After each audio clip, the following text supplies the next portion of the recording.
तो आज के वीडियो में भी आप लोगों को हिप हॉप के बहुत सारे इंटरेस्टिंग अपडेट्स मिलने वाला है, तो वीडियो को एंड तक जरूर देखें। और जो नए लोग वीडियो को देख रहे हो, चैनल को सब्सक्राइब जरूर करना ताकि हम लोग जल्दी से 100K तक पहुंच जाए। तो पहले बात करेंगे ग्रेविटी के बारे में। तो ग्रेविटी का एक न्यू ट्रैक आउट हुआ है और ट्रैक का नाम है समय। ट्रैक की बीट प्रोड्यूस किया है शिभांग ने। ट्रैक में ग्रेविटी ने अपने लाइफ के जर्नी के बारे में बात किया है और लिरिक्स बहुत ही ज्यादा डीप है। तो ट्रैक के लिंक मैं डिस्क्रिप्शन में डाल दूंगा, जाके ट्रैक को सुनना। आई एम श्योर चारों तरफ इस बीफ के माहौल में आपको कुछ अलग ही फील मिलेगा। तो अभी बात करेंगे ब्रदा वी के बारे में, लेकिन उससे पहले मुझे कुछ क्लैरिफाई करना है। तो बहुत लोग मुझे ये बोलते हैं कि भाई तू ब्रदा वी क्यों बोलता है, मतलब कि ब्रोदा वी या ब्रोधा वी क्यों नहीं बोलता है। तो मेरा एक्सप्लेनेशन ये है कि भाई को हम लोग बोलते हैं ब्रदर और ब्रदर से आया है ब्रदा, तो इसीलिए मैं ब्रदा वी को ब्रदा वी ही बोलता हूँ। और बाकी भाई लोग, आप लोगों को पता है कि मैं बंगाली हूँ, तो हिंदी में मेरा हाथ बहुत ही ज्यादा टाइट है, तो भाई समझ के थोड़ा बहुत मेरे हिंदी के साथ एडजस्ट करने की कोशिश करना, बस इतना ही बोलूंगा। तो ब्रदा वी ने आज भी अपने इंस्टाग्राम पे कुछ स्टोरीज डाले और स्टोरीज में ब्रदा वी ने आज भी एमी बंटाई के कुछ फैंस को ट्रोल किया।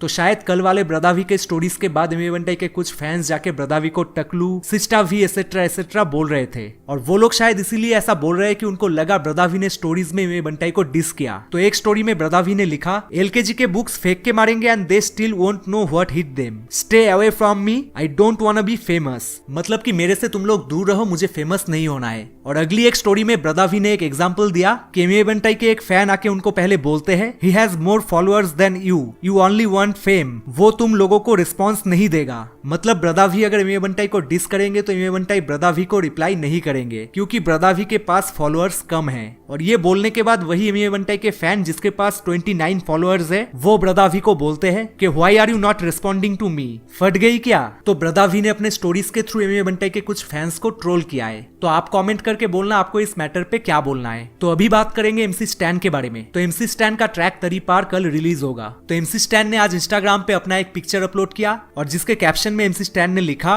बाद में बात करता, कल गाना ड्रॉप कर रहा। तो चलिए कल के लिए वेट करते हैं और देखते हैं एमसी स्टैन का ट्रैक कैसा होता है। तो अभी बात करेंगे मुफाड़ और किंग रॉको के बारे में। तो आप लोगों को पता ही होगा कि मुफाड़ और किंग रॉको का कुछ टाइम पहले एक कंट्रोवर्सी हुआ था, जहां पे मुफाड़ ने किंग रॉको को अपने ट्रैक में सब्लिमिनल डिस किया था और उसके बाद किंग रॉको ने अपने इंस्टाग्राम स्टोरी पे मुफाड़ को रिप्लाई किया था। तो अभी जाके दोनों के बीच सब कुछ सही हो गया है। तो किंग रॉको ने कल अपने इंस्टाग्राम पे एक स्टोरी डाला और जो कि किंग रॉको और मुफाड़ की कॉन्वर्सेशन की पिक्चर थी, मतलब की स्क्रीनशॉट। और वहां पे किंग रॉको ने लिखा, so keep dropping different things bro, नहीं तो ये डिस के चक्कर में एंटरटेनमेंट खाने वाले लोग हमारी असली आर्ट देखना छोड़ देंगे। बाकी cheers boy, you doing great. मेरी नजरों में तू और कृष्णा दोनों ही आतंक बंदे हो, वो भी अपना भाई है, तुझे भी भाई ही मानता हूँ मैं मेरी जान। कभी कोई दिक्कत हो या तेरे किसी भी काम आ सकूं तो लेट मी नो। तो उसके बाद मुफाड़ ने किंग रॉको को रिप्लाई करते हुए लिखा, कोई नहीं, सारी नेगेटिविटी साइड रखो and keep growing like this. तो उसके नीचे किंग रॉको ने लिखा, I know this is a part of hip hop culture but love is a part of life, we all need some of it, go check out his back flip song, show some love.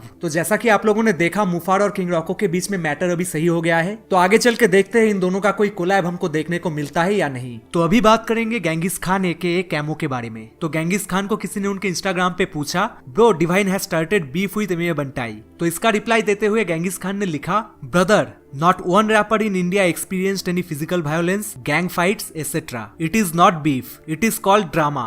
No one will get hurt and no rapper will ever die from violence there. It is the safest place to be a fake rapper. तो उसके बाद Genghis Khan ने एक और story में divine का एक photo डाला और जहाँ पे गेंगिस खान ने लिखा, When you grow up studying deep waters your whole life, copy the movement, give it another name and claim to be original. तो उसके बाद गेंगिस खान ने एक और स्टोरी डाला और जहाँ पे उन्होंने डिवाइन के साथ उनका एक पिक्चर अपलोड किया और नीचे उन्होंने लिखा, Divine was rapping deep waters Mumbai when he signed with Sony India. मतलब कि जिस टाइम डिवाइन सोनी इंडिया के अंडर साइंड हुए, उस टाइम पे डिवाइन डीप वाटर्स मुंबई के साथ थे और उसके कुछ टाइम बाद डिवाइन ने डीप वाटर्स मुंबई का नाम चेंज करके गली गैंग रख दिया और इंडिया में किसी को गेंगिस खान एके कैमो के डीप वाटर्स के बारे में पता भी नहीं चलने दिया। तो उसके बाद गेंगिस खान ने लिखा, earn a little fame and you forget the niggas that taught you everything. तो यहाँ पे गेंगिस खान ने सीधा डिवाइन को टारगेट किया है। तो कुछ महीने पहले भी गेंगिस खान ने इस मैटर पे स्टोरीज डाले थे। तो उस टाइम पे डिवाइन की एक डॉक्यूमेंट्री आया था जिसका नाम था गली life the story of divine और बेसिकली उस डॉक्यूमेंट्री में दिखाया गया कि डिवाइन ने कैसे लाइफ में स्ट्रगल किया और सक्सेसफुल बने। लेकिन पूरे डॉक्यूमेंट्री में डिवाइन ने कहीं पे भी गेंगिस खान एके कैमो या डीप वाटर्स मुंबई के बारे में बात नहीं किया। और उसके बाद उस टाइम पे गेंगिस खान ने अपने इंस्टाग्राम पे बहुत सारे स्टोरीज डाले और उन स्टोरीज में उन्होंने बताया कि उन्होंने कैसे डिवाइन डिवाइन को हेल्प किया था और कैसे उनका हेल्प लेकर डिवाइन सक्सेसफुल बने। लेकिन सक्सेस मिलने के बाद डिवाइन ने उनको और डीप वाटर्स को कोई भी क्रेडिट नहीं दिया। तो आप लोग अगर देखना चाहते हो तो जो स्टोरीज उन्होंने उस टाइम पे डाला था, वीडियो को पॉज करके आप वो देख सकते हो। तो उस टाइम के बाद अभी गेंगिस खान ने फिर से डिवाइन के बारे में सेम चीजें अपने इंस्टाग्राम स्टोरीज में बोला। तो आप लोग बताओ इस मैटर पे आपका ओपिनियन क्या है। तो अभी बात करेंगे इक्का के बारे में। तो इक्का को एक लाइव वीडियो में एमएमए बंटाई और डिवाइन के बीफ के बारे में पूछा गया, तो उसका रिप्लाई देते हुए इक्का ने कुछ ऐसा बोला। भाई दोनों ही बेहतरीन है, दोनों का अपना जोन है। डिवाइन का अपना जोन है, बहुत हार्डकोर है। रमीवे का अपना जोन है, बहुत फन रैप्स बनाता है वो, और बहुत ही पावरफुल, बहुत ही अच्छा परफॉर्मर है वो। और दोनों ही अच्छे हैं भाई अपने जोन में। भाई मेरे को ये लगता है कि ना मुंबई में ना हर रैपर एक ऐसा रैप कर रहा है भाई। हर रैपर के पास एक ही जैसी बातें हैं, उनके पास एक ही ऐसी, मतलब 15 साल का बच्चा है कह रहा मेरा स्ट्रगल भाई। अरे 15 साल की उम्र के यार स्ट्रगल यार। 18 साल का बच्चा कह रहा मेरा स्ट्रगल है भाई मेरी जिंदगी में। मैंने क्या स्ट्रगल है यार, मतलब पैदा तो हो जाओ भाई, फिर स्ट्रगल भी कर लेना।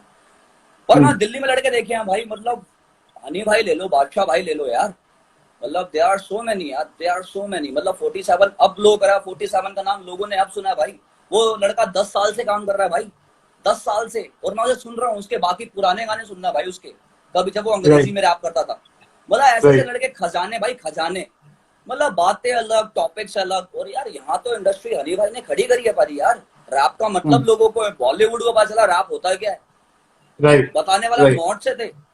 पर वो है हमारे पास सीन नहीं था पारी, हमारे पास मार्केट नहीं थी, हमारे पास कभी भी मार्केट नहीं थी। मुंबई के लोगों को फायदा क्या हो गया, उनको एक तो गली बॉय मिल गई सबसे पहले, वो लाइमलाइट में आ गए, सारे के सारे फटाफट लाइमलाइट में आ गए। उसमें से कुछ लड़के बहुत बेहतरीन है जो बहुत अच्छा काम कर रहे हैं अभी तक, पर बाकी कहाँ है पारी यार। बहुत सारे रैपर थे पारी उसके अंदर, बहुत सारे रैप, पर वो बहुत एवरेज बातें हैं पारी यार।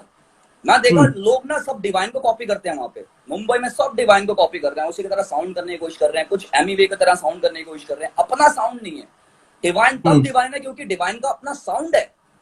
एमीवे तब एमीवे है क्योंकि उसके पास अपना साउंड है भाई। True true. अगर आपको कुछ और बनना तो अपना साउंड खोजो, रेदर देन कि भाई उसे फॉलो करो। तो जैसा कि आप लोगों ने देखा, इक्का डिवाइन और एमएमए बंटाई दोनों को ही सपोर्ट करते हैं। और उसके बाद अभी हिप हॉप सीन में जो चारों तरफ बीफ देखने को मिल रहा है, उसके बारे में इक्का ने कुछ ऐसा बोला। और सबसे बड़ी भाई ये डिस कल्चर भाई, ये नया आ गया भाई। फेमस होना डिस कर दो, डिस कर दो, हिस कर दो, डिस कर दो। अरे यार यार कुछ और कर लो भाई, दिमाग नहीं है क्या। मैं यही यार डिस कल्चर में सिर्फ अभी तक आप नहीं आए हो, बाकी सारे आर्टिस्ट जो हैं एक दूसरे को डिस करके कुछ हमसे भिड़ेगा कौन, नंगा कर देंगे पारी, नंगा।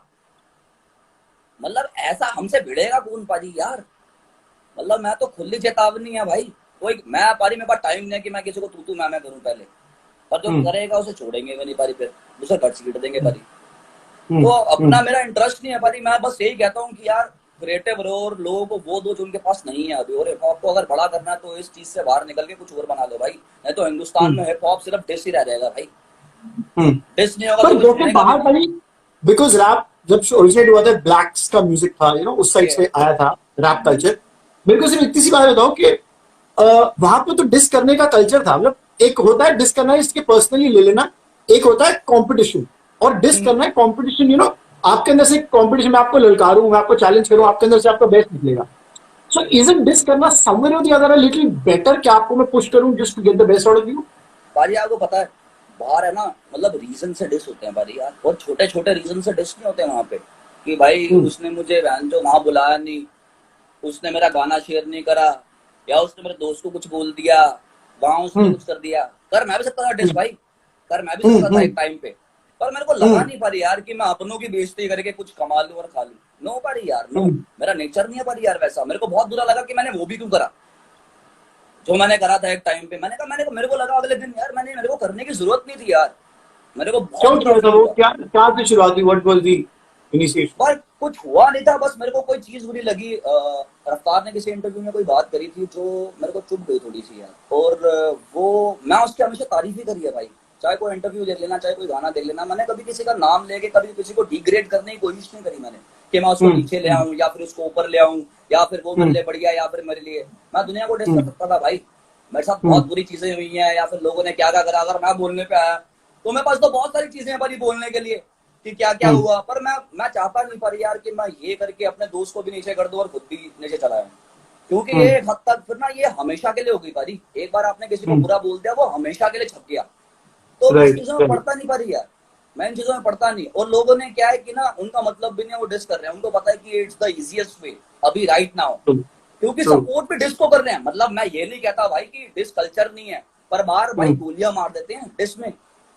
बाहर ये हम्म। नहीं होता, बाहर ये नहीं होता कि ट्विटर पे लिख दिया, इंस्टाग्राम पे उसको लिख दिया, उसको वो कर दिया, बाहर गोली मार देते हैं बाजी। तो आप लोगों ने सुना इक्का ने बीफ के बारे में क्या बोला, और इक्का को इस लाइव वीडियो में ये भी पूछा गया कि इक्का ने आखिर माफिया मुंडीर क्यों छोड़ा। तो इसका भी रिप्लाई इक्का ने दिया, तो चलिए देख लेते हैं इक्का ने एग्जैक्टली क्या बोला। मुझे आपकी एक उस लाइन का आंसर चाहिए होगा, आप देना चाहो ना चाहो, जो आपने गाने में भी खुली छोड़ दी थी, ये नहीं बताऊंगा कि छोड़ा मैंने क्यों। मैं इसलिए छोड़ा भाई, किसी ने मेरे को जाके बोला, हनी सिंह ने तेरे को निकाल दिया, हनी भाई को जाके बोला कि भाई एक तरह छोड़ दिया। अब मैं क्या बोलता है इससे आगे भाई, फिर मैंने कुछ बोला ही किसी ने नहीं। आपको बोला आके कि हनी सिंह ने आपको निकाल दिया है? हाँ, क्रू में से, और हनी भाई को जाके बोला कि एक तरह छोड़ दिया, तो बस दैट्स इट। पाजी और आपने हनी भाई से क्लैरिफाई किया? पाजी आप मानोगे नहीं, मेरे को स्टूडियो ना, हनी पाजी का स्टूडियो लेके नहीं जाते थे लोग, अपने दोस्तों को लेके गए हैं जिनका कोई म्यूजिक से लेना देना नहीं है, जिनका कोई लेना देना नहीं है म्यूजिक से, उनको लेके वो स्टूडियो जा रहे हैं, बैठ रहे हैं गप्पे, हनी बाजी पूछ रहे हैं कहाँ है, पता नहीं भाई वो कहाँ है, उसको फोन करते हैं उठाता नहीं है, कहाँ घूम रहा है पता नहीं भाई। बड़ी पॉलिटिक्स थी पर यार, बड़ी पॉलिटिक्स। तो आप लोगों ने सुना इक्का ने बोला कि उन्होंने क्यों माफिया मुंडीर छोड़ा। तो आप लोग अगर इस मैटर पे कुछ बोलना चाहते हो तो कमेंट करना। तो चलिए, वीडियो अगर सही लगा है तो वीडियो को लाइक करें और चैनल को सब्सक्राइब करना ना भूलें। और आप मुझे इंस्टाग्राम पे फॉलो भी कर सकते हो, लिंक डिस्क्रिप्शन में दिया हुआ है। तो चलिए, मैं आप लोगों से मिलता हूँ एक नए वीडियो में, और तब तक के लिए घर में रहिए और सेफ रहिए।